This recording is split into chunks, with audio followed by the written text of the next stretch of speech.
మాకు కూడా స్టార్టింగ్లో మేము గట్టినే ఎగిరినాం. అప్పుడు సోఫాలు ఇచ్చిర్రు, కుర్చీలు ఇచ్చిర్రు, తర్వాత ఆఖరి తీసుకొని మసిపొంత పట్టించారు. కానీ 6 లక్షలు ఇప్పించారు. అది ఇంపార్టెంట్. Yes or no? మసిపొంత పట్టుకున్నా నెలకు 6 లక్షలు. పొద్దుగాల ఆయన కూరగాయలు కడుకోదు, పోయి తొందరగా కావాలంటుండు నా దగ్గరికి వచ్చి. సరే సార్ అని చెప్పి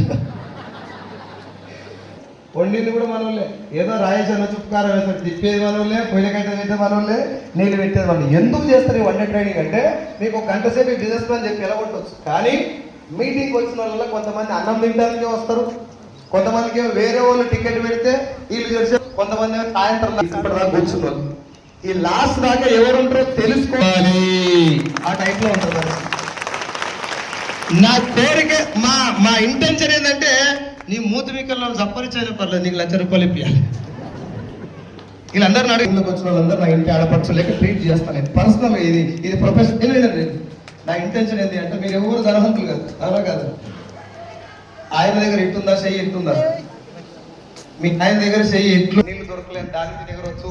జీవితం ఇంకొకసారి ఉండేది లేదు భూమి మీద. ఇప్పటిదాకా మీరు ఏం చేసినా మీ లైఫ్ ఎలా ఉంది నాకంటే బాగా మీకు తెలుసు. కానీ ఇక్కడి నుంచి లైఫ్ మారాలి అంటే వెస్టేజ్ ఒకటే కాదు, ఏది వచ్చినా ముందు ఇనండి, తెలుసుకోవాలా. ఫోకస్ మొత్తం ఏడుండాలి.